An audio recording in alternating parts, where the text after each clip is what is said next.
Terima kasih Tuhan. Sungguh kami merasakan betapa indahnya ada di dalam hadirat-Mu. Tadi pagi kami bangun dan kami sadar hidup kami amat sangat diberkati Tuhan. Kalau langkah kaki kami pun Tuhan kumpulkan pada siang hari ini, pada pagi hari ini datang ke tempat ini, kami pun percaya Tuhan punya rencana yang indah bagi setiap kami. Tuhan mau menarik kami mendekat kepadamu di tengah-tengah kesibukan kami ngurus anak, ngurus keluarga, atau apapun yang harus kami lakukan. Tetapi kami tahu kalau kami disuruh oleh Tuhan mencari dahulu kerajaan Allah dan kebenarannya, maka semuanya Tuhan akan tambah-tambahkan. Dan bukan itu saja, kami tahu kami datang ke tempat ini mencari wajah-Mu karena kami menemukan permata yang berharga, harta yang luar biasa yaitu Yesus sendiri. Itu yang kami dapatkan. Bahkan kami yang datang dengan lemah, dengan badai, dengan masalah, kami yakin Tuhan perjumpaan kami di pagi hari ini akan mendapatkan kekuatan baru. Sehingga kami bisa terus terbang di tengah-tengah tantangan badai kehidupan kami. Terima kasih Tuhan, dan bukan itu saja. Kehadiran kami di sini karena Tuhan mau menunjukkan bahwa kami gak pernah sendirian. Ada teman-teman, ada keluarga rohani yang mereka bisa menjadi perpanjangan tangan Tuhan untuk mengekspresikan kasih Tuhan buat kehidupan setiap kami. Terima kasih Tuhan, dan saat ini Bapa, kami rindu untuk mendengar kebenaran firman Tuhan. Berbicaralah secara pribadi kepada hati setiap kaum perempuan-Mu di tempat ini ya Tuhan. Hati kami mau mendengar bisikan-Mu. Kami siap untuk mendengar apa yang menjadi isi hati Tuhan. Telinga kami terbuka, hati kami siap untuk menerima firman-Mu ya Tuhan. Hanya di dalam nama Yesus sama-sama kita katakan amin. Tepuk tangan yuk sekali lagi buat Tuhan yang luar biasa. Silakan duduk ibu-ibu cantik. Semuanya cantik-cantik, amin. Amin. Colek sebelahnya katakan gini, tapi kamu yang paling cantik. Amin. Wow, seneng banget kumpul kembali di sini. Terakhir saya ada di sini waktu itu bulan November 2023 nih ya, dan bisa ketemu lagi di sini. I'm so blessed, selalu seneng kalau ketemu dengan keluarga rohani sister-sister in Christ. Karena saya percaya ya, Tuhan tempatkan kita sister-sister itu untuk nunjukin kasihnya Tuhan buat kita. Kita gak pernah sendirian, ada teman yang mendoakan, ada teman yang menopang kita. Ada amin? Siap untuk dengar firman Tuhan? Amin ya. Yuk kita siap masuk hari ini. Temanya adalah berproses bersama dengan Tuhan ya. Tahukah kita buat Tuhan bukan soal berapa lama kita hidup di muka bumi. Setiap kita gak tahu kapan kita akan meninggal ya. Tetapi yang penting adalah kualitas kehidupan kita. Walaupun Tuhan izinkan mungkin ada yang hidupnya 60 tahunan. Kita berdoa kita semua panjang umur dan sehat, ada amin. 70 tahunan, 80 tahunan. Tapi bukan soal itu, Tuhan gak pandang berapa usia kita. Tetapi waktu kita ketemu dengan Tuhan, yang Tuhan mau lihat adalah kualitasnya, ada amin. Nah untuk itu ya, apa yang Tuhan kerjakan di dalam hidup ini sampai dengan kelak kita berjumpa dengan Tuhan. Tuhan akan proses kehidupan kita. Sehingga kelak ketika waktunya tiba, ya proses itu udah selesai sampai menutup mata. Jadi kalau belum tutup mata, belum selesai. Pada saat kita tutup mata berarti prosesnya sudah selesai. Berarti kita sudah terlihat indah di mata Tuhan. Ada amin? Sama halnya seperti ulat. Kita tahu cerita ulat itu tujuan Tuhan dari ulat dia akan ciptakan menjadi kupu-kupu.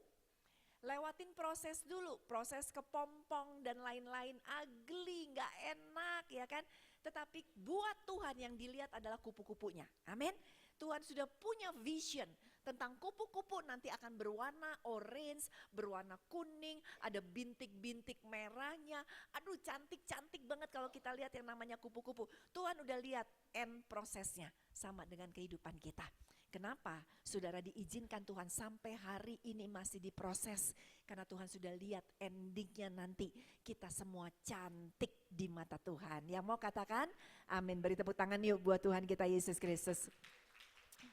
Sekali lagi saya tuh senang banget ngelayanin kaum perempuan ya.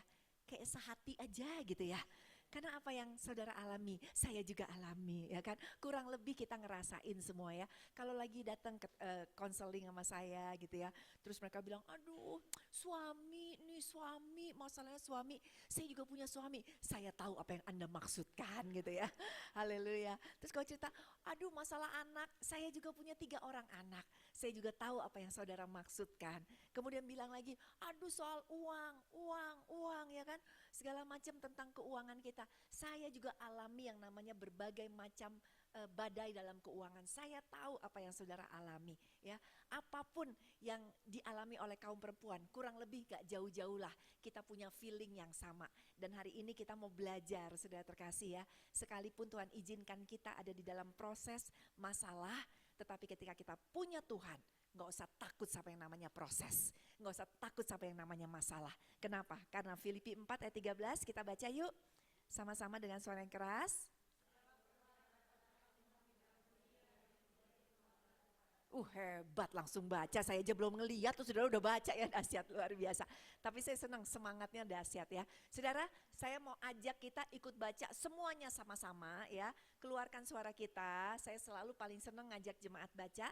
Karena iman timbul dari pendengaran akan firman. Dengerin gosip imannya tumbuh enggak? Enggak. Dengerin masalah imannya tumbuh enggak? Enggak. Dengerin berita tentang suami kita tumbuh enggak? Enggak, ya kan? Yang ada bukan imannya yang tumbuh, keselnya yang tumbuh gitu kan ya. Tetapi dengar firman Tuhan, iman kita akan bertambah. Amin, amin. Dan selalu saya tambahin ya, yang bacanya paling keras dapat bonus dari saya. Berat badan turun 3 kilo langsung. Oke, 1, 2, 3. Segala perkara dapat kutanggung di dalam Dia yang memberi kekuatan kepadaku. Percaya? Amin. Ketika saya persiapkan ini, saya senang juga untuk selalu lihat ayat-ayat yang sama tetapi dari terjemahan yang berbeda. Dan ketika saya membaca dari BIMK ya, bahasa Indonesia masa kini, kita akan lihat dari Filipi 4 ayat 13. Apa yang dikatakan oleh BIMK? 1, 2, 3. Dengan kuasa yang diberikan Kristus kepada saya mempunyai kekuatan untuk menghadapi segala rupa keadaan. Ada amin? Berarti kita udah dapat kuasa dari Tuhan untuk apa? Untuk kuat di dalam menghadapi setiap proses kehidupan. Jadi apapun nama prosesnya, nama Tuhan kita jauh lebih berkuasa. Hari ini setiap kita masing-masing punya prosesnya yang berbeda-beda, tetapi Tuhan kita tetap sama. Tuhan yang memberikan kekuatan bagi kehidupan kita. Yuk kita belajar dari seorang tokoh Alkitab yang bernama Sarah. Kenapa saya pilih Sarah? Karena Sarah itu dikatakan dia adalah seorang perempuan yang cantik, sama seperti saudara semua di sini ya. Katakan saya cantik. Iya, kita cantik seperti Sarah dan Sarah juga saleh ya. Katakan saya saleh. Amin ya, kita aminkan ya. Lalu kita tahu bahwa Sarah itu menikah dengan yang namanya Abraham ya. Dia menikah dengan Abraham dan ternyata mulailah yang namanya proses bersama Tuhan. Sarah jalani di dalam kehidupan dia. Kita mau belajar perlahan-lahan proses apa aja yang harus dilalui oleh seorang istri, seorang Sarah ya dalam hidupnya. Pertama, Tuhan izinkan saudara, Sarah melewati proses yaitu proses yang namanya penundukan diri kepada suaminya. Ya, kita pun juga sama. Tuhan tahu dari saat ini sampai dengan ending hidup kita akan menjadi wanita yang cantik, saleh, berbudi, beautiful di mata Tuhan. Yang pertama Tuhan pakai prosesnya adalah kita harus melewati proses penundukan diri kepada suami. Gampang atau susah? Susah, jujur ya. Yuk kita baca Kejadian 12 ayat 4 sampai dengan 5. 1, 2, 3. Lalu pergilah Abram seperti yang difirmankan Tuhan kepadanya, dan Lot pun ikut bersama-sama dengan dia. Abram berumur 75 tahun ketika dia berangkat dari Haran. Abram membawa Sarai istrinya dan Lot anak saudaranya dan segala harta benda yang didapat mereka dan orang-orang yang diperoleh mereka di Haran. Lalu mereka berangkat ke tanah Kanaan, lalu sampai di situ. Pertama ya, Apa yang Tuhan izinkan di dalam hidup Sarah diproses lewat penundukan kepada suaminya. Saya mau ceritakan latar belakang keluarga Abraham. Abraham ini sudah terkasih adalah orang kaya sekali. Dia seorang yang kaya, kemudian sudah terkasih bukan saja dia kaya, dia punya harta benda, tetapi dia juga punya budak-budak. Jadi yang namanya Miss Sarai ya, Miss Sarai atau Sarah, dia adalah istri orang kaya. Dia hidupnya udah enak. Di garasi mobilnya ada 12. Rumahnya kamarnya ada 40, hotel kali ya. Pokoknya hidupnya udah enak, dia mau makan yang namanya sapi gemuk, ada sapi gemuk. Dia mau makan yang namanya babi, ada tersedia babi. Dia mau makan steak, tersedia steak. Dia itu punya anak buah yang sangat banyak sekali. Dia menjadi nyonya besar ya, yang hidupnya sudah enak. Lalu satu kali suaminya datang kepada dia dan berkata, Sarah, Tuhan menyuruh kita keluar dari istana kita, keluar dari rumah besar kita untuk pergi ke satu tempat. Kemana? Enggak tahu. Saudara, bisa bayangkan seorang Sarah yang sudah enak di rumah, tinggal perintah kiri kanan, tinggal ngatur kiri kanan, semua serba tersedia, mau pindah ke tempat yang tidak diketahui. Saudara bisa bayangkan kalau tiba-tiba, saudara, saya lihat dari wajah-wajah saudara sih rata-rata memang orang kaya raya. Ada amin saudara? Ini kayaknya di banknya minimal ada 500 M. Amin ya. Saudara bisa bayangkan keadaan kita yang katakanlah udah enak, walaupun mungkin gak tinggal di mansion, tapi udah enak tinggal di Bandung, udah punya rumah sendiri, udah bisa sekolahin anak di sekolah yang baik, ya tiap bulan dapat uang jajan lah dari suami, mungkin beberapa juta gitu kan. Hidup udah nyaman di Bandung, tiba-tiba suami bilang sama kita, sayang, papa disuruh pindah. Oh pindah kemana Pak? Jakarta? Surabaya? Oh enggak, papa disuruh pindah ke pedalaman Irian Jaya, ya kan? Saudara belum tentu mau loh. Apa? Enggak, papa udah pikir matang-matang belum? Ngapain kita di sana? Ya nggak tahu mah, kita akan masuk ke tengah hutan. Papa cuma disuruh sama Tuhan masuk ke tengah hutan. Hutan Pak? Ada ular nggak Pak? Oh gede-gede mah, ya kan? Hah? Ada singa nggak? Banyak. Saudara, saya percaya, saudara belum tentu mau. Saudara akan nego dengan suami. Saudara akan berkata, papa ya itu bukan dari Tuhan, itu dari iblis, patahkan dalam nama Yesus. Ngapain dari Bandung pindah ke Irian Jaya? Ngapain kita tinggalin rumah kita yang udah di Bandung, di Irian Jaya bawa mobil nggak Pak? Ya nggak ada jalan mah, kita di sana jalan kaki, nggak mau lah. Terus ada warung-warung nggak gitu, kafe-kafe kayak di sini? Ya jangankan kafe, ya kan? Tetangga aja jaraknya 2 jam dari kita, ya kan? Saudara pasti nggak mau. Mungkin keadaan itu mirip-mirip dengan keadaan Sarah yang harus pindah keluar dari kenyamanan dia.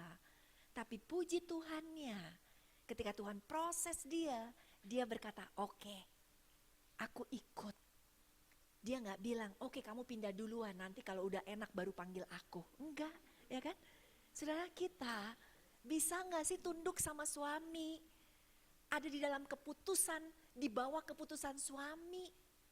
Banyak kita sulit. Banyak kita berpikir nggak mau, nggak enak kayak begini, ya kan? Itu baru satu loh, ya penundukan awal. Ibu-ibu, apalagi yang biasa kita ibu-ibu yang berjiwa alfa. Ibu tahu yang berjiwa alfa? Biasa leader, biasa mimpin, ya kan?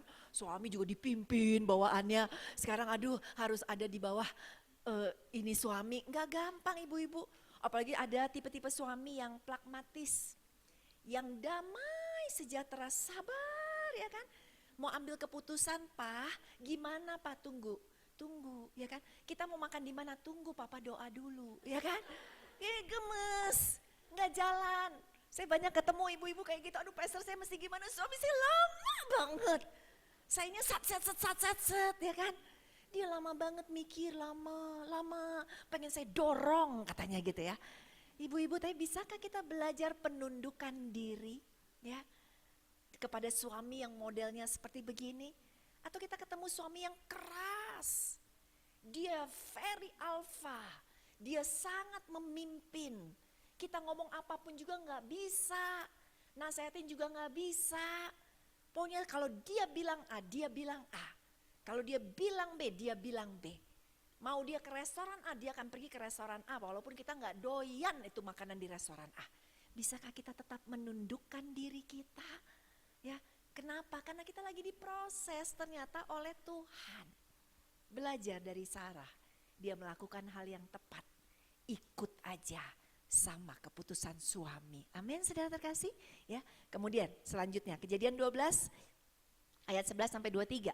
1, 2, 3. Pada waktu ia akan masuk ke Mesir, berkatalah ia kepada Sarai istrinya, memang aku tahu bahwa engkau adalah seorang perempuan yang cantik parasnya. Apabila orang Mesir melihat engkau, mereka akan berkata, itu istrinya. Jadi mereka akan membunuh aku dan membiarkan engkau hidup. Katakanlah bahwa engkau adikku, supaya aku diperlakukan mereka dengan baik karena engkau dan aku dibiarkan hidup oleh sebab engkau. Disuruh bohong sekarang. Kata suaminya, mama, ya sayang, kalau kamu bilang kamu istriku, aduh aku dibunuh. Karena kan pasti banyak yang naksir sama kamu. Banyak yang mau sama kamu. Abraham tahu gak istrinya ini ya akan ada bahaya. Jadi bilang aja kamu adek, kalau adek kan aku hidup. Jadi dia gak peduli dong. Kalau istrinya bakalan dinikahin sama orang lain, yang penting Abrahamnya hidup. Egois banget ya. Narsis banget kalau kata istilah zaman sekarang. Dikit-dikit orang dinarsisin saudara ya. Aduh egois dikit narsis gitu ya. Saudara terkasih, tapi Sarah taat. Ya deh, kalau ditanya bilangnya apa? Adek, iya adek. Supaya kamu hidup, ya udah deh ya kan. Padahal keuntungan di Abraham, kalau lihat hitung-hitungan kan keuntungan di dia. Ibu-ibu, bukankah sering kayak begitu? Kalau kita hitung-hitungan sama suami kita, kok kayaknya dia yang lebih untung ya? Dia yang lebih enak hidupnya daripada aku, padahal kita suami istri. Kok gak 50-50 ya? Kok dia ambil 90%-nya, aku cuma dapat 10%-nya? Ya kan? Tapi tapi Sarah, sekali lagi dia tahu dia lagi diproses sama Tuhan. Ya udah, dia tunduk sama suaminya. Dan bener kan? Apa yang terjadi selanjutnya bisa diduga. Kejadian 12 ayat yang ke-16 kita baca 1, 2, 3. Firaun menyambut Abram dengan baik-baik karena dia mengingini perempuan itu. Dan Abram mendapat apa? Kambing domba, lembu sapi, keledai jantan, budak laki-laki dan perempuan keledai betina dan unta. Lihat, jadi istri ya ditukar sama kebun binatang. Abram dapat enak banget dong. Sementara istrinya mau diambil sama si Firaun, dijadiin istri. Hati gimana rasanya? Sambil lihat, suami jadi kaya raya. Bentar lagi dapat cewek-cewek ya kan. Sementara aku harus melayani Firaun. Tapi balik lagi. Sarah gak berontak. Sarah tetap bilang, oke, aku adiknya. Kan kalau kayak gitu dia bisa aja bilang, hah? Dia dapat kebun binatang, enak banget. Terus dia langsung bilang sama Firaun, suami aku bohong, dia suamiku. Ya kan bisa aja. Tapi Sarah tahu, hal itu bisa menyebabkan celaka juga buat suaminya. Artinya, kalau kita mau diproses Tuhan, penundukan diri kepada suami sekalipun keuntungannya lebih banyak di suami kita, tetapi kita tidak punya niat untuk mencelakakan suami kita. Amin ibu-ibu. Walaupun sering ya kalau kita dijahatin sama suami, apalagi banyak deh ibu-ibu konseling sama saya ya. Konseling sama saya berkata, aduh pastor ya kan gimana suami, saya tuh kepengennya cuma satu loh pastor, suami saya mati aja gitu ya. Gak boleh ya kan. Iya bener. Saya pernah jam 1 malam ditelepon sama jemaat. Berantem hebat. Yang nelfon suaminya lagi. Pastor tolong datang ya, karena rumahnya gak jauh 15 menit. Ya udah saya datang deh, 1:30 saya sampai rumahnya. Benar lagi berantem, kenapa? Ketahuan suaminya selingkuh. Terus suami juga bilang, tapi selingkuhnya gak beneran, cuma iseng-iseng katanya gitu ya. Terus udah gitu ceweknya marah, terus akhirnya udah saya bujuk-bujuk, udah kita ngomongin sampai jam 3:30 pagi, jam 4 pagi baru mau diajak doa, baru mau diajak duduk bersama-sama.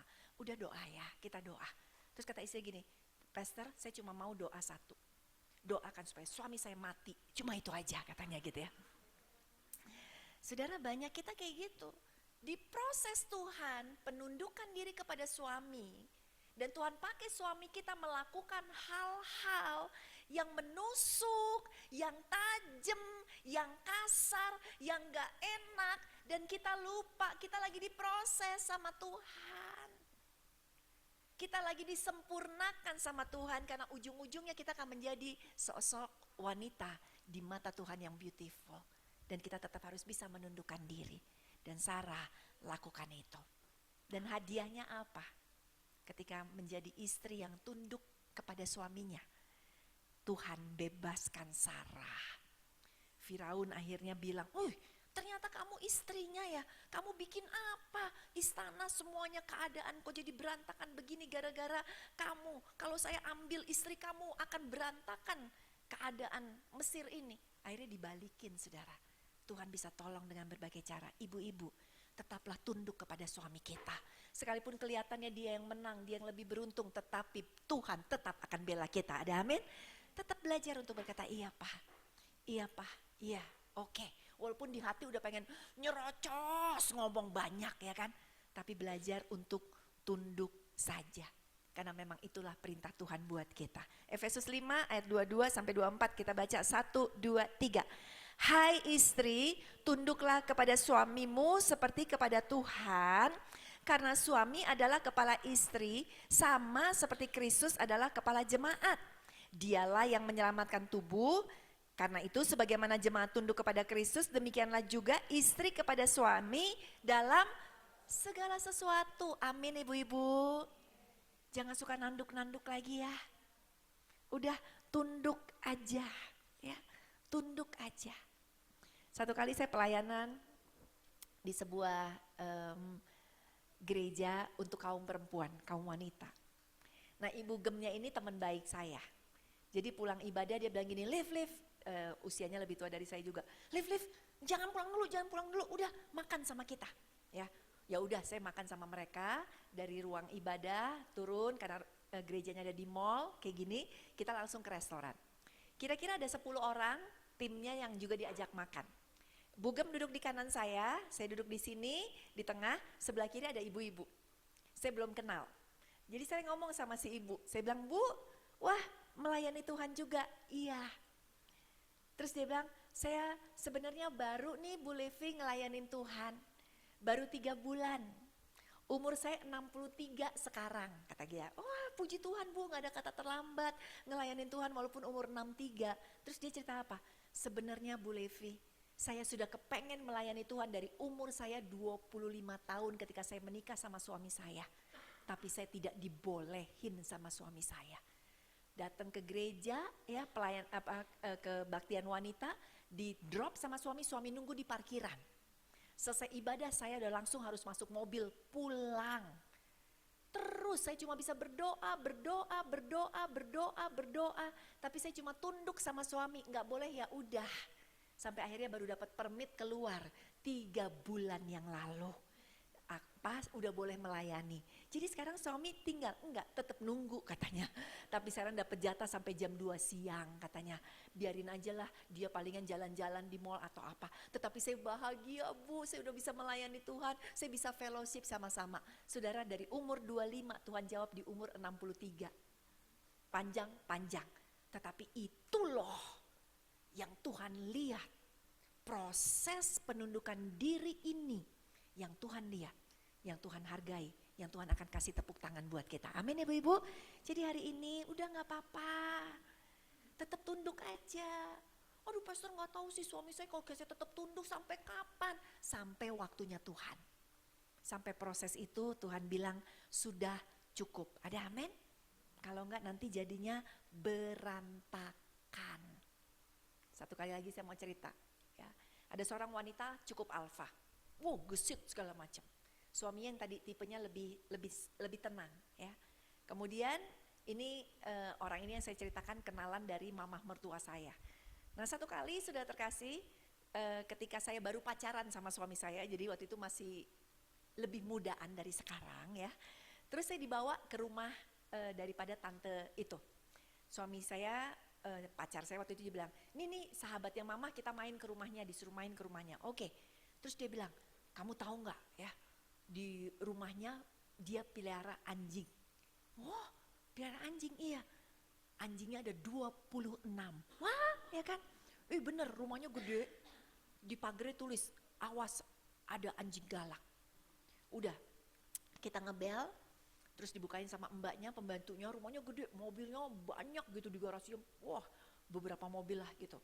Mobil mewah semuanya. Terus udah masuk, dibawa ke pintu utama. Pintunya aja gede loh ibu-ibu ya. Terus udah gitu udah pintunya bukan yang 1 daun, 2 daun sudah terkasih ya. Terus udah si pacar saya, suami saya yang yang masih jadi pacar ternyata tante gitu kan, karena mereka udah akrab dari kecil. Terus udah tantenya bukain pintu. Tantenya bukain pintu ya. Terus kita masuk dong ya. Pas masuk anjing-anjingnya di dalam rumah ngelihat ada kita orang baru dong dateng kan. Langsung gonggong. Bayangin 26 anjing gonggong walaupun rumahnya gede. Aduh sampai telinga tuh sampai sakit dengernya. Udah terus tantenya teriak apa tau gak? Ini kepada anjing-anjingnya ya. Dia melakukan seperti apa yang Tuhan Yesus lakukan ketika dia meredakan badai. Dia teriak kepada anjingnya, diam! Anjingnya langsung diem loh saudara. Diem semuanya langsung takut. Langsung gitu. Terus tante bilang, udah sini lah, ayo Edward masuk. Terus kata Edward, kenalin, ini tante pacar saya gitu, kenalin segala macam. Oh Livi ya masuk, suruh duduk di sofa. Di sofa itu ada 2 anjing gede-gede lagi tiduran. Tante cuma gini, dipanggil namanya ya, lupa namanya.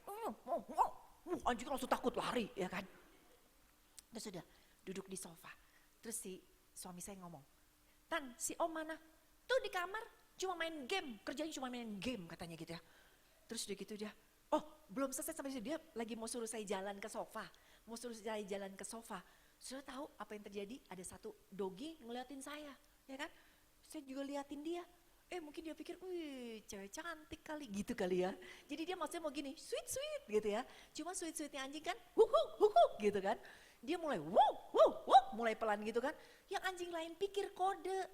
Jadi gonggong lagi 26-26-nya, gitu ya. Tantenya ngeliatin ya kan kepada anjingnya. Dia cepet-cepet masuk ke kamar loh. Keluar lagi bawa apa? Bawa cemeti. Apa sih bahasa Indonesia cemeti? Cemeti ya. Pecut. Tiba-tiba dia ngeliatin anjing-anjingnya. Dia pecut itu lantai. Cas! Gitu kan. Anjingnya langsung diam semuanya. Seketika itu juga langsung kayak pingsan kali gitu ya.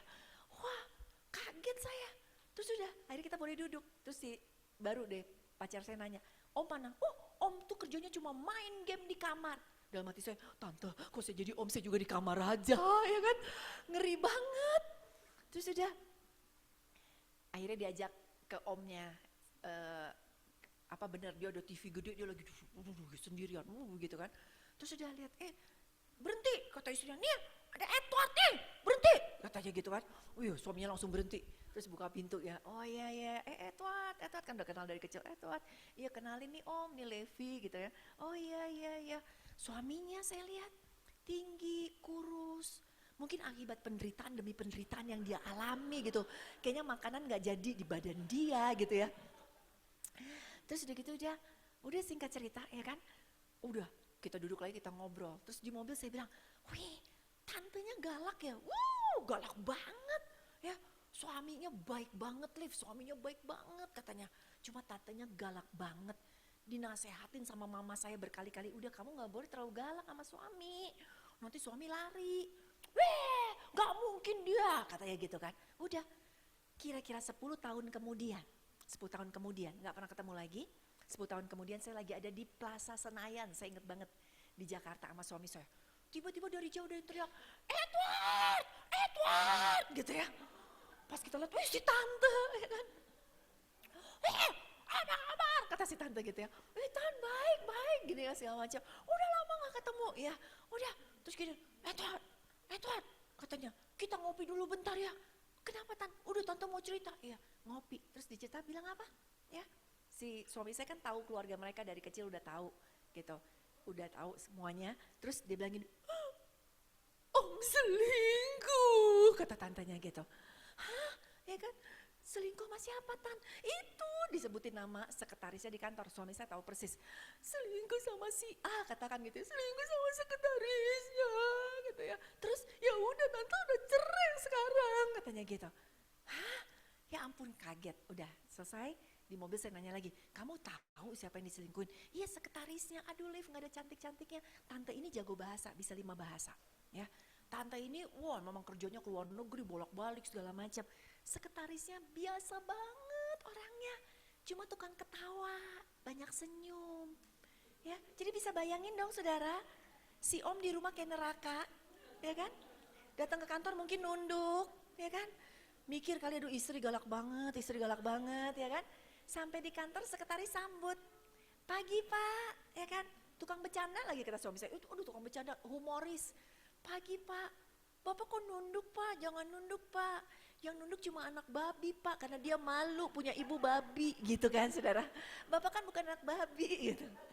Jadi kali ini, jadi lama-lama sekretaris jarak 3 meter jadi 2 meter, jadi semeter. Jadi gak ada meteran lagi saudara terkasih. Nikah punya anak 2 saudara, selingkuh punya anak 2. Dan tantenya bilang ya, pokoknya nyesel itu memang datang belakangan.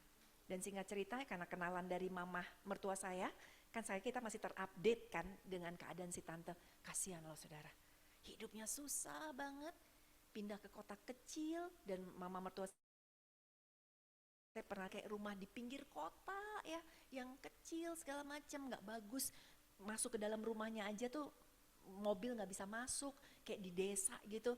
Hidupnya menderita, masih datang, masih ngeluh, nyesel. Kenapa? Tidak ada penundukan diri. Seringkali kita diproses Tuhan lewat pasangan hidup kita. Ibu-ibu jangan berontak.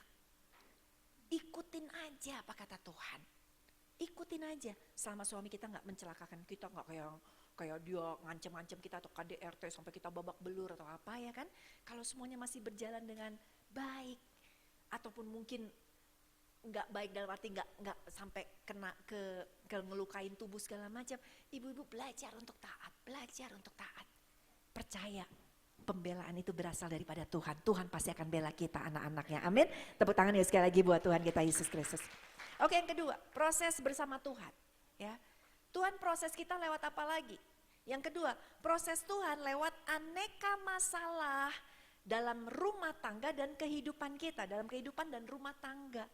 Jadi sekarang bukan soal cuma suami, tapi Tuhan proses kita lewat apa? Lewat mertua, lewat ipar, lewat masalah keuangan, lewat anak, lewat macam-macam.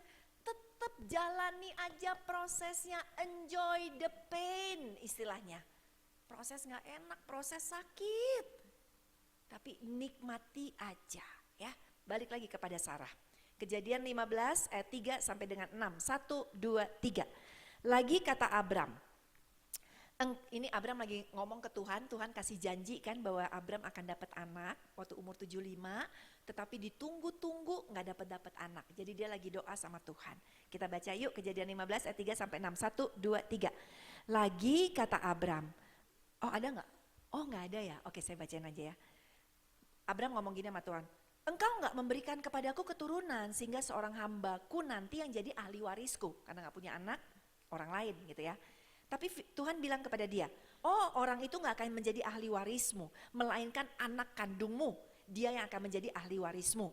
Lalu Abram dibawa keluar sama Tuhan, suruh lihat bintang di langit, suruh hitung bintang-bintang di langit. Dan Abram percaya, oke, janji Tuhan akan terjadi. Ya, tapi apa yang terjadi? Sampai 10 tahun kemudian umurnya 75 menjadi 85 gak punya anak juga. Ya, gak punya anak juga. Nah apa yang terjadi? Sarah. Ini kan lagi diproses sama Tuhan. Pertama Sarah tunduk sama suami, sekarang Sarah lagi diproses sama Tuhan lewat keadaan. Gak punya anak. Ternyata saudara terkasih, Sarah melanggar proses. Sarah tidak mau nunggu waktunya Tuhan.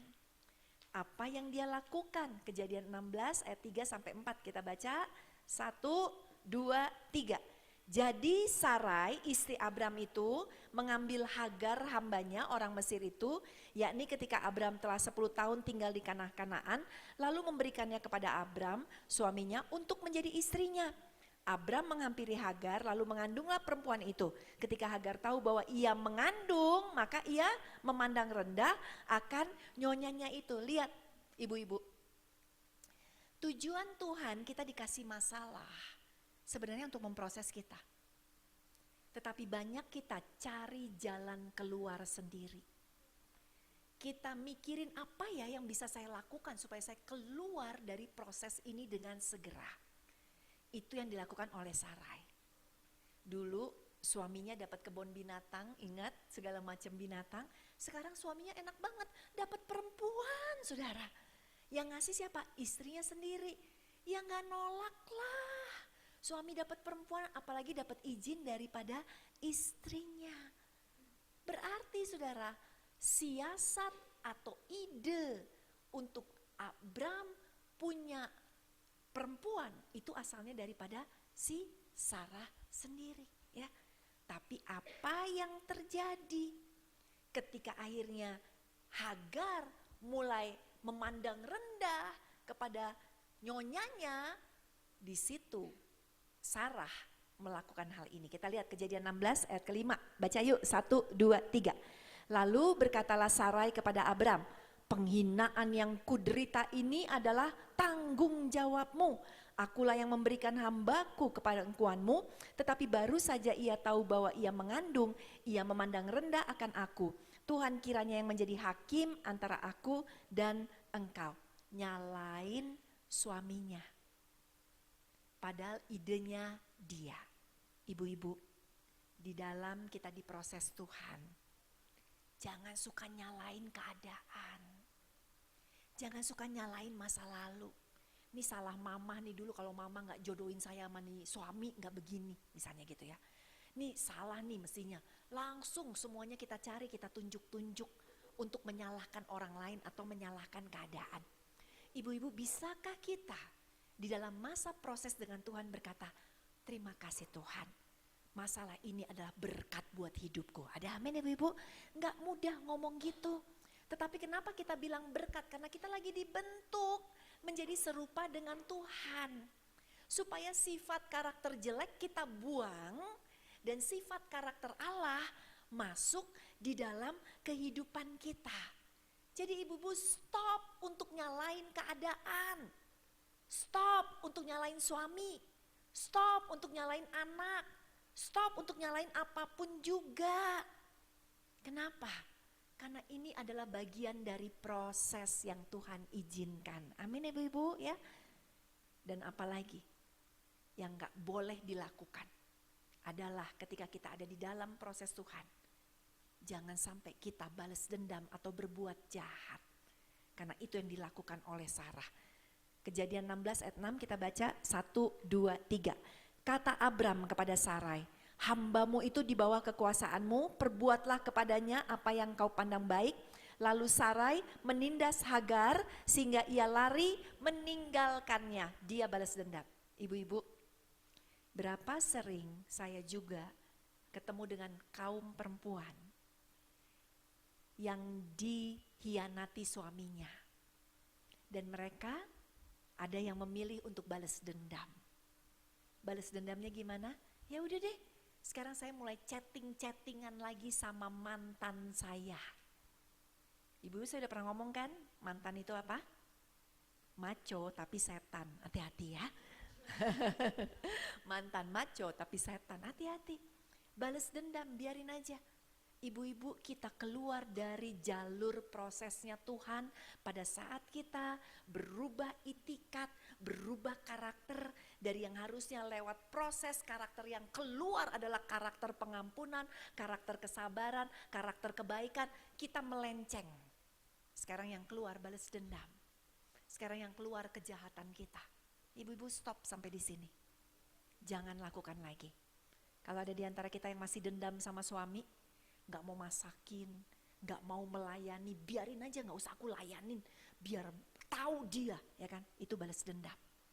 Tuhan gak menghendaki kita seperti itu. Kalau enggak, kita gak lulus dengan ujian, ya. Tetapi apa yang harusnya kita lakukan, yang harusnya respon yang harus kita lakukan, ya. Baca dulu ya, Amsal 17 ayat ketiga. 1, 2, 3. Emas dan perak diuji di perapian, tetapi hati orang diuji oleh Tuhan. Saya pernah ngalamin, saya kan menikah 28 tahun saudara, ya. Semua kita lah diproses juga lewat yang namanya pernikahan. 28 tahun kami baru anniversary merayakan di bulan April kemarin.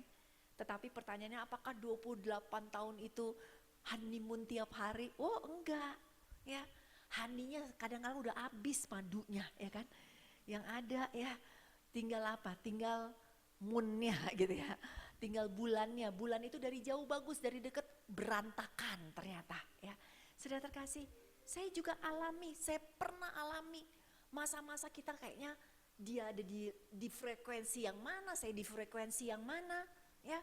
Kemudian dia juga punya sifat itu alfa, ya. Suami saya itu punya sifat yang alfa. Saya belajar dalam 28 tahun untuk penundukan diri.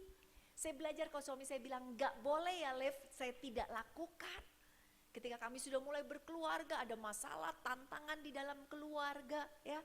Saya cuma belajar, Tuhan ini adalah proses yang aku harus lewati yang berasal daripada Tuhan. Saudara terkasih, ketika ada di dalam proses, apakah pernah tergoda untuk berbuat jahat sama suami? Atau pernah kayak, Tuhan ya kan, sering, tetapi patahkan di dalam nama Yesus. Kenapa? Karena bukan itu yang Tuhan inginkan. Pada saat kita diizinkan ada di dalam api, yang Tuhan inginkan supaya kita timbul seperti emas, ada amin. Dan saya selalu bilang sama Tuhan, Tuhan apapun prosesnya, saya akan selalu berusaha untuk menyenangkan hati Tuhan. Jadi yang nyenengin hati Tuhan apa? Terus berbuat baik misalnya sama yang jahat sama kita. Terus kasih pengampunan, itu kan nyenengin Tuhan. Nyenengin saya? Oh tidak. Secara daging susah ngampunin orang yang jahat sama kita. Secara daging kita gak dipuaskan. Tetapi mau nyenengin kita atau menyenengin Tuhan? Ada amin saudara? Kalau ibu-ibu mau menyenangkan Tuhan, maka yang ibu-ibu lakukan adalah nurut aja sama apa yang Tuhan suruh buat kehidupan kita. Sehingga reaksi kita atau respon kita harusnya gimana? Respon kita di dalam proses bersama dengan Tuhan tetap jalan lurus saja. Amin ibu-ibu. Jangan tergoda ke kanan atau ke kiri, lurus aja. Ya, kita baca yuk. Yesaya 40 ayat 31. 1, 2, 3. Tetapi orang-orang yang menanti-nantikan Tuhan mendapat kekuatan baru. Mereka seumpama raja wali yang naik terbang dengan kekuatan sayapnya. Mereka berlari dan tidak menjadi lesu. Mereka berjalan dan tidak menjadi lelah. Amin ibu-ibu. Hari ini saya gak tahu masalah ibu-ibu apa. Tapi yang saya tahu pasti. Ibu-ibu lagi diproses sama Tuhan. Ibu-ibu ada di dalam sebuah prosesnya Tuhan. Kalau proses tadi di pembukaan dikasih tahu ya. Tadi lewatin pembangunan apa? Rumah sakit.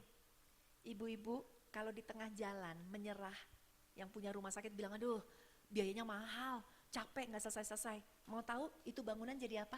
Bangunan terbengkalai.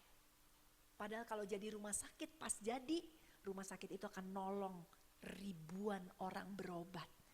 Menjadi sarana kesembuhan bagi banyak orang. Ibu-ibu kita juga sama. Kita lagi di tengah jalan lewat proses ini. Kalau ibu-ibu menyerah, ibu-ibu hanya akan menjadi seperti bangunan yang terbengkalai. Gak ada gunanya, gak ada fungsinya istilahnya. Tapi kalau ibu-ibu ikutin aja prosesnya Tuhan. Ketika prosesnya selesai, hidup kita akan jadi berkat. Amin ya Ibu. Cerita kisah kita tentang di proses Tuhan yang gak enak bisa menjadi berkat dan menguatkan orang lain di dalam kehidupan. Percaya aja ibu-ibu ya. Percaya, tetap jalan lurus, nantikan Tuhan. Untuk itu setiap subuh bangun setiap subuh. Pasang waker. Ibu-ibu jangan kalah sama kehangatan selimut kita. Jangan kalah sama mata yang susah dibuka, ya kan? Belajar bangun subuh, percayalah. Seperti orang yang ke gym, pertama-tama ngangkat 1 kilo, berat banget. Coba kalau udah terbiasa ke gym, setahun aja sekilo, ya ilah enteng banget, ya kan? Udah biasa ngangkat sekarang 3-4 kilo gitu. Sama dengan doa subuh. Di awal ibu-ibu akan ngantuk luar biasa. Waktu doa subuh ibu-ibu akan bosen luar biasa. Doanya mungkin cepet cuma 2 menit udah pas kebangun lagi udah jam 7 ya kan, ketiduran. Tetapi waktu kita latih, kita disiplinkan doa subuh kita. Saya mau katakan ibu-ibu, lagi seperti masuk ke tambang emas.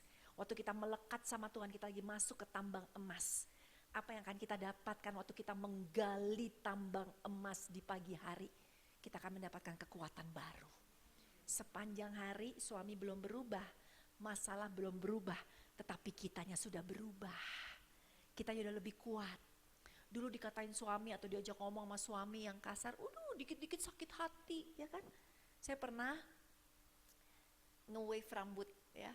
Saya bilang, daripada rambut lurus agak bosen, saya nge-wave ke mana, ke salon. Terus udah dong pulang dari salon, saya mau ketemu suami saya berharap dia akan berkata, ih kamu cantik banget, ya kan, tambah cantik di wave. Terus waktu dia lihat saya, dia senyum, kaget, terus dia gini, kamu kayak pudel, gitu saudara. Ya kan, kayak pudel ya kan. Banyak kita baru dikatain dikit gitu langsung sakit hati. Langsung inget sampai 70 tahun kemudian ya kan. Dia ngatain saya kayak pudel, bisa kayak gitu. Udah, tapi kan saya bilang, masa saya kayak pudel, tapi gak apa-apa deh, pudel kan buat disayang-sayang. Ya kan, beres, kita jadi happy. Terus udah dong, malamnya tidur dengan rambut yang baru dari salon. Pas pagi-pagi bangun ya kan, saya aja lupa saya habis dari salon. Suami saya mandang saya setiap pagian gitu kan, kita bangun pagi gitu kan ya sayang gitu kan. Tuh dia lihat, dia ketawa lagi, kamu kayak ibunya pudel katanya gitu. Tambah mekar katanya. Saudara, tapi saya gak sakit hati. Saya tuh gak mau, saya benar-benar jaga hati saya dari apapun juga. Ngapain, itu kan cuma perkataan manusia tidak menentukan hidup saya. Perkataan Tuhan yang menentukan hidup saya. Orang boleh bilang gitu ya kan.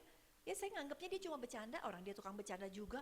Tapi banyak kita bilang, enggak dia gak bercanda, suami saya gak bercanda, suami saya beneran misalnya kayak gitu. Terus mau gimana kalau dia beneran? Mau kita ambil itu pisau? Mau kita izinkan kita buka pintu kita terus pisaunya najemin kita? Ngapain? Tetap tutup pintu, amin ya ibu-ibu. Kita gak bisa ngerubah orang, kita bisa ngerubah kita. Makanya kekuatan saya mau kasih tahu kepada ibu-ibu semua. Kekuatan saya adalah doa subuh, itu salah satunya. Ya tentu saja kekuatan kita adalah Tuhan. Tetapi cari dia subuh-subuh. Aduh, waktu udah cari dia subuh-subuh itu seger banget sepanjang hari. Apapun yang terjadi sepanjang hari, tantangan, badai, masalah, saya udah berdiri kuat. Karena saya tahu Tuhan yang menopang saya. Amin ibu-ibu. Jadi jangan males lagi. Doa pagi, doa subuh. Karena orang yang menanti-nantikan Tuhan mendapatkan kekuatan baru. Banyak kita bilang, saya gak biasa doa subuh. Saya biasanya doa malam bagus, cuma ibu-ibu udah sering capek, benar? Sepanjang hari udah ngurus anak, doa malam, begitu kena bantal, wah haleluya. Saya tipe orang yang kena bantal langsung tidur, langsung pindah ke alam mimpi dalam 10 second sudah terkasih. Jadi bisa bayangin ya, kalau kita nunda, tapi waktu kita taruh Tuhan sebagai tempat pertama dalam hidup kita, ibu-ibu akan lihat sepanjang hari kuat, dahsyat, luar biasa. Ya, kalau pagi-pagi bejana kita udah diisi penuh, sepanjang hari nih kepake sampai malam masih ada. Tapi kalau pagi-pagi kita datang ya bangun tidur dengan bejana kosong, atau bencana cuma airnya sedikit, kepake baru siang udah lemes. Kena masalah suami lemes, kena masalah keuangan lemes, kena masalah segala sesuatu lemes.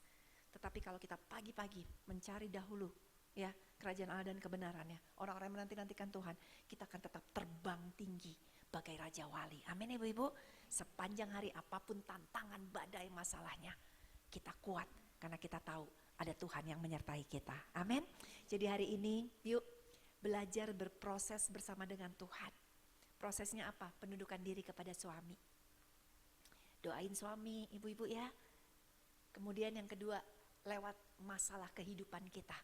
Jadi jangan pandang masalahnya, pandang gini, Tuhan makasih ya. Everything that happened in my life is a blessing from the Lord. Harusnya bilang gitu. Apapun yang terjadi dalam hidup kita adalah sebuah berkat dari Tuhan.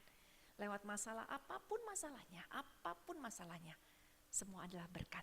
Dan bagaimana kita bisa berproses kepada Tuhan, taruh dia nomor 1 dalam hidup. Subuh menjadi kekuatan kita, tengah malam menjadi kekuatan kita. Walaupun sekali lagi bukan berarti doa siang gak powerful, bukan berarti doa sore gak powerful, tetapi waktu pagi kita kasih jam pertama kita buat Tuhan. Kita kasih yang pertama buat Tuhan. Sepanjang hari kita akan terbang tinggi bagai Raja Wali. Yang mau kita kasih tepuk tangan yuk buat Tuhan kita Yesus Kristus. Oke, mari kita bangkit berdiri, kita tutup dalam doa. Terima kasih Tuhan. Hari ini kami diingatkan oleh Tuhan bahwa yang penting bagi Tuhan adalah melihat hasil akhir kami, di mana kami cantik, beautiful secara karakter, serupa dengan Kristus. Itu yang Tuhan sedang proses kami menuju ke sana. Menuju kepada kesempurnaan. Menuju kepada kerupaan, keserupaan seperti Tuhan Yesus sendiri. Untuk itu Bapa, kalau Engkau adalah Tuhan yang penuh kasih, penuh damai sejahtera, penuh sukacita, Engkau adalah Tuhan yang penuh dengan pengampunan, Engkau adalah Tuhan yang penuh dengan kesabaran, maka Tuhan sedang memproses kami. Semakin tambah usia, semakin kami mendekat kepada keserupaan dengan Tuhan.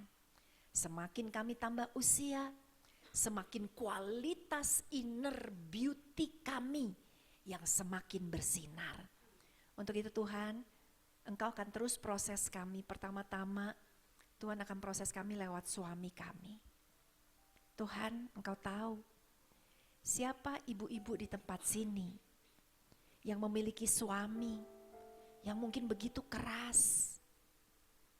Atau ada di antara kaum perempuan di sini yang punya suami begitu pelit, punya suami yang begitu narsis atau egois, punya suami yang menuntut selalu, punya suami yang belum kenal Yesus, punya suami yang kata-katanya tajam, kata-katanya kasar, punya suami yang super cuek, bahkan punya suami yang berselingkuh. Tuhan, biarlah kami bisa tetap punya penundukan diri kepada suami kami. Lembutkan hati kami untuk tetap menyadari, hai istri, tunduklah kepada suamimu. Seringkali tanduk kami mulai muncul.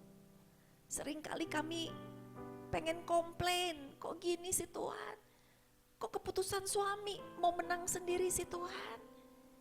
Tapi kami mau belajar dari Sarah. Dia tetap ikut keputusan suami. Untuk itu Tuhan, ajar kami untuk menjadi pensupport lewat doa kami bagi suami kami. Karena kami gak bisa mengubah manusia, hanya Tuhan yang bisa mengubah seseorang. Kami gak bisa mengubah sifat suami kami. Kami gak bisa mengubah kekasaran suami kami. Kami gak bisa mengubah kepelitan suami kami. Kami gak bisa mengubah kegenitan suami kami. Kami gak bisa rubah. Tapi Tuhan bisa. Dan tugas kami adalah berbicara kepada Tuhan. Bukan berbicara kepada suami kami. Lewat pembangkangan kami atau lewat amarah kami. Belajar tunduk, belajar belajar tunduk. Kami mau lebih tunduk lagi ya Tuhan. Tuhan Yesus, Engkau juga terus proses kami lewat masalah dalam kehidupan ini. Ibu-ibu, saya nggak tahu. Ibu-ibu pun datang hari ini lagi diproses sama Tuhan. Mungkin bukan saja lewat suami, tapi Engkau lagi diproses Tuhan. Lewat orang lain. Lewat anak. Punya anak kok rasanya makin besar makin jauh. Punya anak kok pergaulannya salah. Punya anak kok ngelawan. Punya anak kok malah memberikan kesedihan. Atau mungkin lewat orang lain, orang-orang tertentu dalam hidupmu ibu-ibu. Atau lewat masalah tertentu. Hutang, tagihan. Kau lagi diproses Tuhan lewat masalah finansial. Mungkin proyek suami mandek. Kau lagi diproses mungkin karena pinjol, kredit card, tagihan yang menggulung, bingung gimana bayarnya Tuhan. Mungkin dulu kaya tetapi sekarang kok jadi susah hidup. Mungkin kau lagi diproses Tuhan lewat sakit penyakit. Mungkin kau lagi diproses Tuhan lewat kejadian musibah. Hari ini tetaplah setia kepada prosesmu. Jangan kabur, jangan ngelawan, jangan berusaha untuk keluar dari proses dengan caramu sendiri. Ikut aja sama Tuhan. Ikut aja, taat saja. Karena tepat pada waktunya Tuhan, kau akan lihat menjadi indah semuanya. Kau akan lihat pertama-tama yang akan menjadi indah bukan keadaanmu, tetapi engkau sendiri yang akan menjadi indah. Kau akan lihat, kau akan semakin menjadi manusia yang sabar, manusia yang penuh dengan ucapan syukur. Kau akan melihat dirimu menjadi manusia yang penuh dengan pengampunan. Manusia yang gak lagi overthinking tetapi berserah kepada Tuhan. Kau akan mulai melihat kecantikanmu growing, kecantikan batiniahmu semakin bercahaya. Kau akan melihat lewat proses ini yang jelek-jelek akan engkau tinggalkan. Lewat proses ini kau akan banyak tersenyum. Lewat proses ini kau akan banyak bersyukur. Lewat proses ini orang lain akan melihatmu dan berkata engkau sungguh berbeda. Responmu berbeda. Di tengah badai kehidupanmu kok bisa engkau tetap menjadi orang yang positif. Terima kasih Bapak. Ibu-ibu mari angkat kedua tangan kita. Tuhan Yesus, di tangan anak-anak-Mu ada proses yang sedang kami jalani. Ada yang prosesnya ringan, ada yang prosesnya sedang, ada yang prosesnya berat banget Tuhan. Ada yang prosesnya baru sebentar, ada yang prosesnya sudah setahun, ada yang prosesnya udah bertahun-tahun Tuhan. Tapi hari ini kami sadar, proses ini adalah berkat yang Tuhan berikan bagi kami, supaya kami berkualitas, supaya kami semakin cantik di mata Tuhan. Tuhan Yesus berikan kekuatan setiap anak-anak-Mu menanggung proses ini. Terima kekuatan baru. Sayap-Mu makin tegar, sayap-Mu makin kuat, dan Engkau akan terbang tinggi di atas setiap badai kehidupan. Berkati setiap kaum wanitamu ya Tuhan.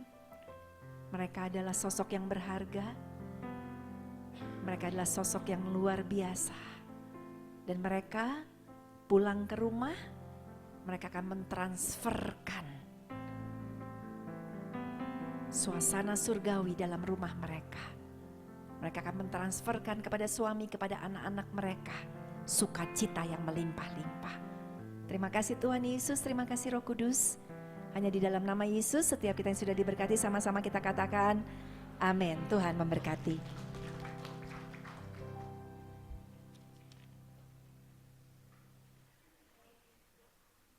Berapa banyak yang sudah diberkati oleh firman Tuhan pada siang hari ini? Boleh lambaikan tangannya. Semua diberkati ya, saya juga seperti ditampar lembut gitu ya. Apalagi tentang bangun pagi, karena saya tipe yang all ini katanya. Tapi luar biasa ya, kita mau bertumbuh terus bersama. Satu yang pasti bahwa Tuhan yang memulai dan Tuhan juga yang akan menyelesaikan sempurna sampai akhir. Baik, terima kasih Pastor Levi untuk firman-Nya yang luar biasa, dan kita lanjut ke sesi tanya jawab. Boleh ada yang ingin bertanya? Langsung angkat tangan. Mumpung ada Pastor Levi ya, yang mau menggali lebih dalam atau yang mau sharing juga boleh, silakan ya. Ada di antara ladies yang ingin bertanya? Atau udah mengerti semua nih ya? Sedang berproses semua, yang mau cerita boleh. Kita lihat ya di WA apakah ada pertanyaan sambil menunggu ladies yang di sini ya. Ada pertanyaan, Pastor. Kalau suami kita menyuruh hal yang bertentangan dengan firman Tuhan, apa yang harus kita lakukan?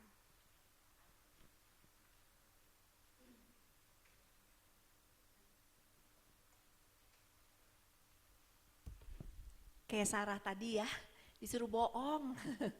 Terus kita masih gimana gitu kan?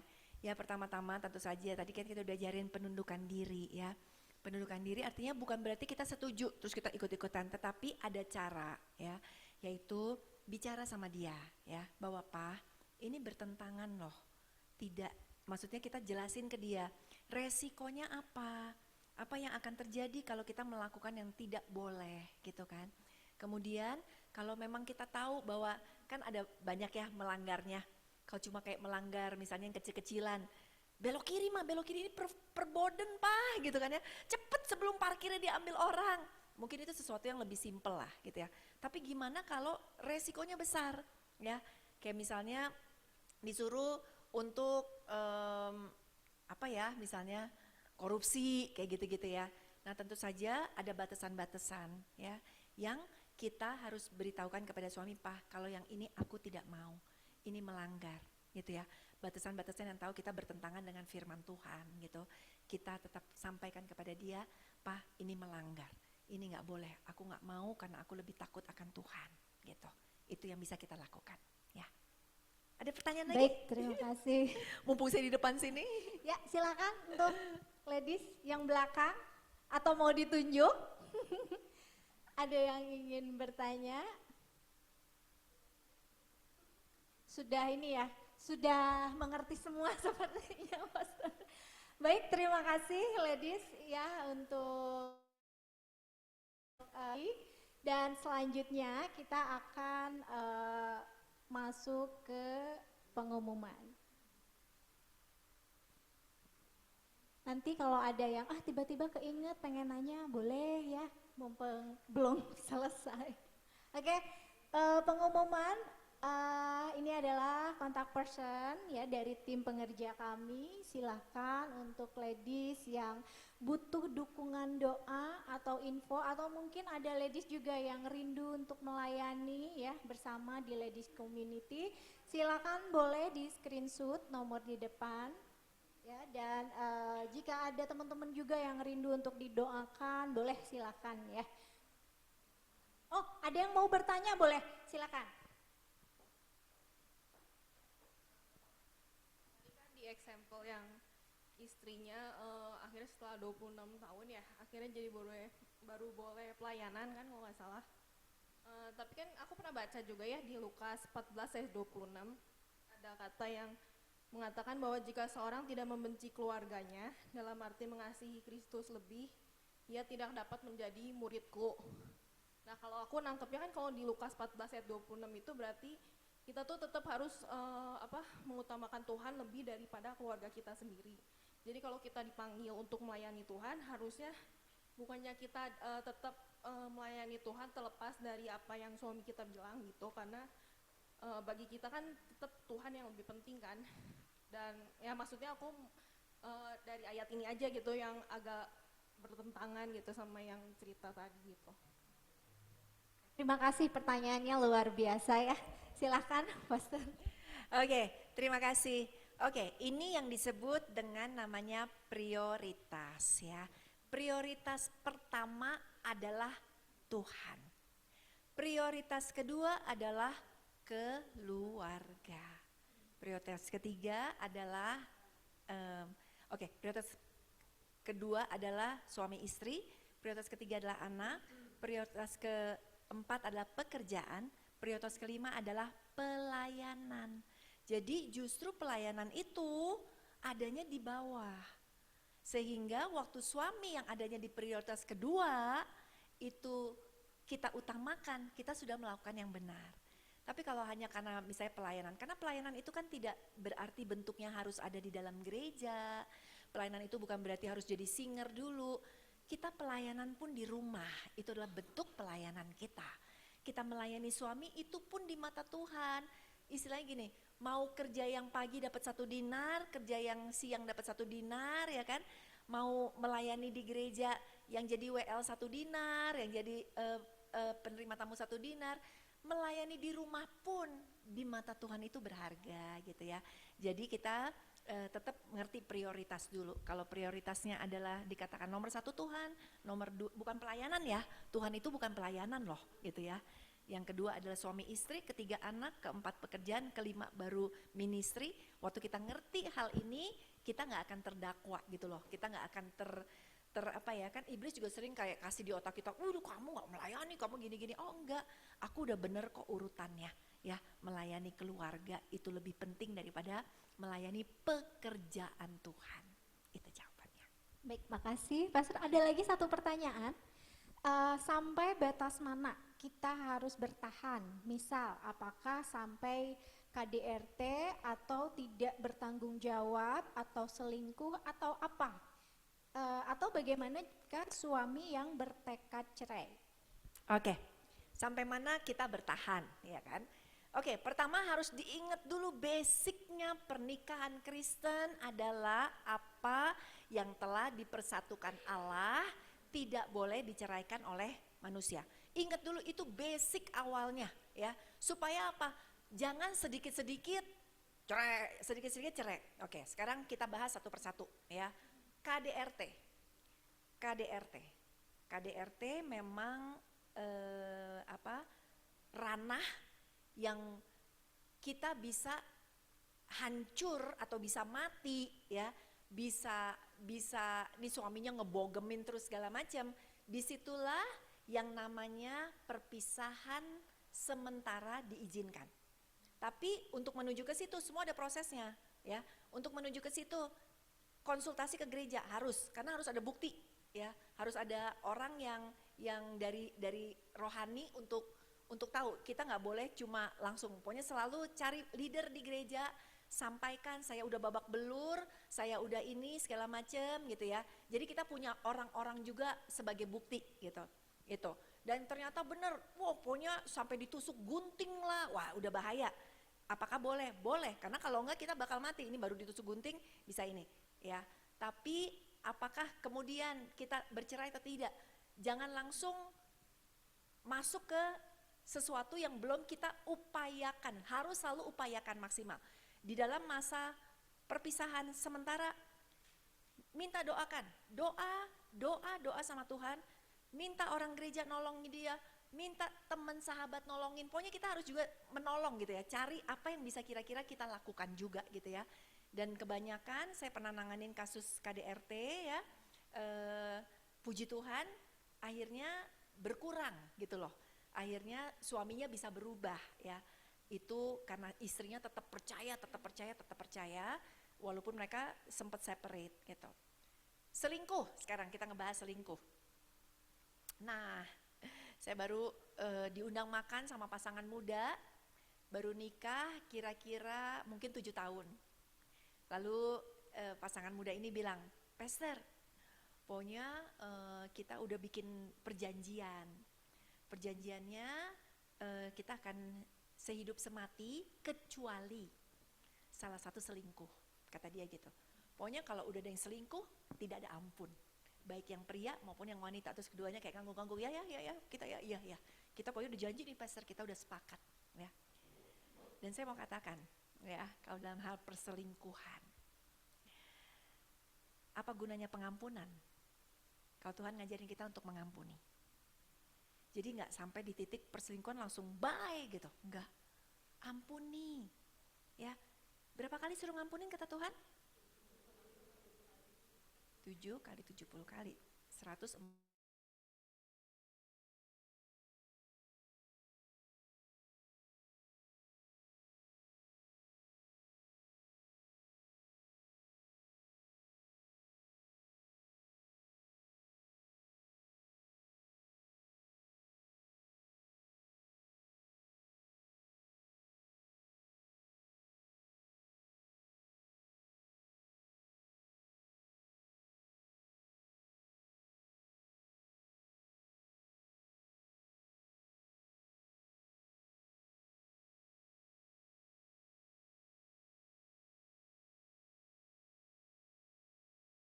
Orang istri yang siap untuk diproses, ya kan?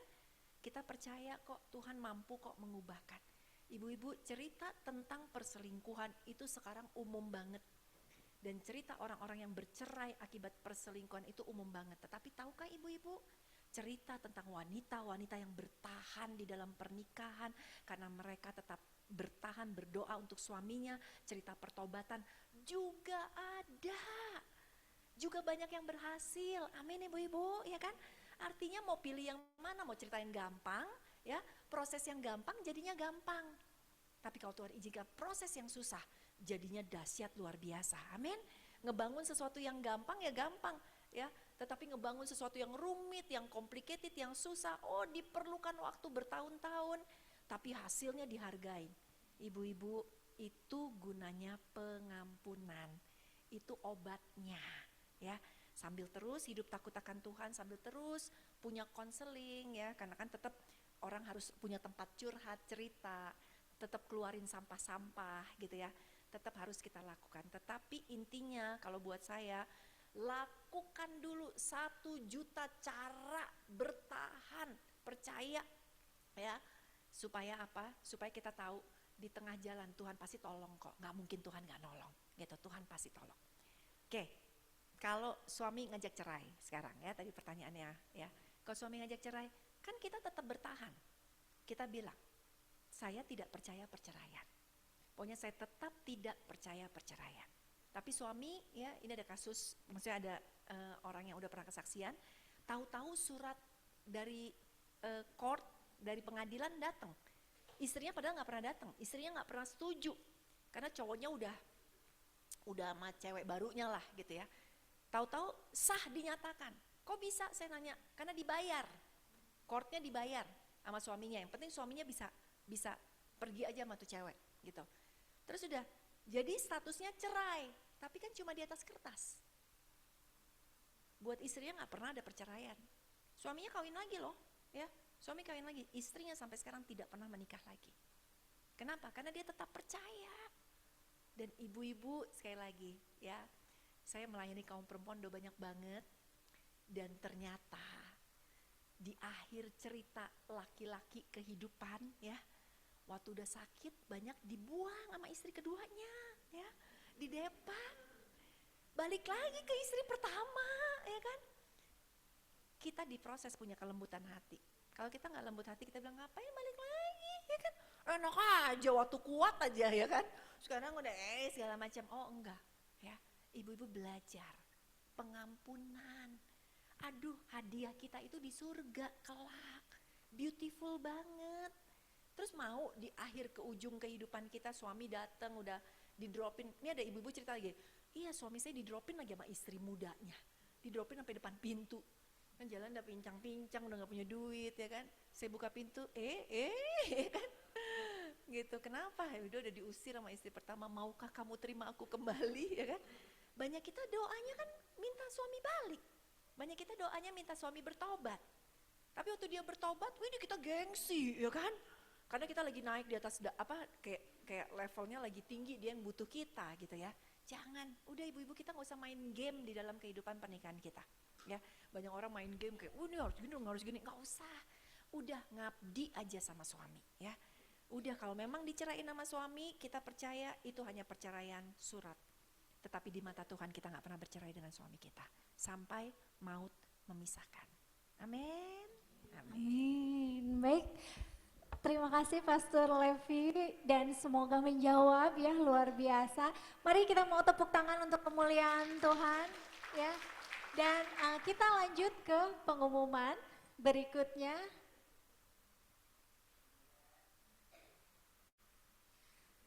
Ya, untuk yang membutuhkan dukungan doa dan info atau mungkin ladies juga yang ingin bertanya-tanya ya tentang kegiatan ladies ataupun mungkin ingin tergerak melayani membantu di ladies community, boleh silakan hubungi kontak person di depan ya, boleh di screenshot. Next. Ya, untuk ladies juga yang baru mungkin yang belum follow silakan di follow. Ini ada akun Instagram @ladiescommunity dan YouTube channelnya Ladies Community. Di sini ladies bisa lihat ya banyak kita sharing-sharing firman Tuhan ya, karena setiap acara ladies itu pasti di-record dan ladies boleh ingin memberkati temennya gitu yang nggak datang, boleh silakan di sharing. Selanjutnya ya ini ada nomor rekening Ladies Community untuk teman-teman yang tergerak memberikan persembahan kasih, silakan boleh di screenshot dan kami juga sangat menghargai ya setiap dukungan dan kasih dari teman-teman yang diberikan. Tidak terasa ya Pastor dan ladies semua sudah di penghujung. Oke, ada pengumuman lagi. Oh ya, untuk yang terus rindu nih karena ngerasa, wah setiap ladies pasti ya saya juga sama selalu mendapat berkat. Ya, silakan ini Next Ladies Community tanggal 23 Mei 2025 jam seperti biasa untuk tempatnya nanti silakan ikuti akun ladies ya karena pasti akan diinfo setiap setiap ada acara. Dan selanjutnya untuk yang mungkin di daerah KBP ladies ya atau mungkin yang memang juga rindu nih untuk berkomunitas silakan mengikuti Women Support Women. Ini sama ya kolaborasi dari Ladies Community yang akan diadakan pada hari Jumat 16 Mei 2025 di Larang Setra KBP. Nanti kalau ada yang mau info lebih lagi boleh di DM aja ya IG-nya ladies atau mungkin boleh silakan dihubungi kontak personnya. Baik, gak kerasa ya pada hari ini luar biasa kita sudah mendapatkan firman Tuhan. Semoga setiap firman yang disampaikan menjadi rema untuk kehidupan kita. Kita bukan hanya mendengar tapi menjadi pelaku firman yang pada akhirnya pasangan kita, keluarga kita bisa melihat ada kasih Tuhan dalam kehidupan kita. Baik, sebelumnya nanti ada foto-foto di akhir dan silakan menikmati kudapan di belakang. Silakan Cili untuk pimpin doa. Mari kita bangkit berdiri semuanya. Saya percaya ladies semua pulang dari tempat ini kita akan tetap memilih setia untuk ikut apa yang Tuhan mau dalam setiap proses kehidupan kita. Amin. Terima kasih Tuhan. Memilihmu bagian yang, mari engkau angkat tanganmu kepada Tuhan sebelum kita pulang. Katakan komitmenmu di hadapan Tuhan. Aku akan memilih untuk setia Tuhan. Berharga hanya Kau Yesus. Mari angkat kedua tanganmu sekali lagi di hadapan Tuhan. Memilihmu bagian yang terbaik, selamanya tak akan terganti. Harta yang paling berharga hanya Kau Yesus selamanya. Terima kasih Tuhan, untuk pagi hari ini Tuhan kami mendapatkan kebenaran firman-Mu. Kami berdoa Tuhan, Kau terus memberikan kekuatan Tuhan kepada setiap kami untuk tetap setia mengikuti dan memilih apa yang Tuhan kehendaki dalam proses kehidupan kami Tuhan. Biarlah setiap para ladies Tuhan, Kau bukakan pengertian demi pengertian yang baru Tuhan. Kau memberikan peace of mind and the rest of the soul ketika kami berproses di dalam Tuhan. Dan buat kami mengerti, singkapkan mata rohani kami, bahwa setiap proses kehidupan yang kami jalani, itu setiap hal semuanya akan membawa kemuliaan yang sudah Engkau persiapkan, bahkan untuk sampai kekekalan Tuhan. Biarlah pulang kami siang hari ini Tuhan, mari kita angkat kedua tangan kita, biarlah damai sejahtera, peace of mind, rest of the soul, kasih dari Bapa di surga menyertai kita semua. Bahkan kasih sayangnya dari Tuhan Yesus Kristus dan persekutuan, pertolongannya, kekuatan dari Roh Kudus menyertai kita. Dari hari ini kita pulang menjadi orang yang berbeda. Terima kasih Tuhan, di dalam nama Tuhan Yesus kami siap Tuhan untuk setia berproses. Sama-sama yang percaya katakan amin. Selamat siang, Tuhan Yesus memberkati. Kita masih bisa fellowship di depan ya. Nah, terima kasih sekali lagi untuk Ladies Community. Kita mau foto dulu ya, jangan dulu keluar, silakan.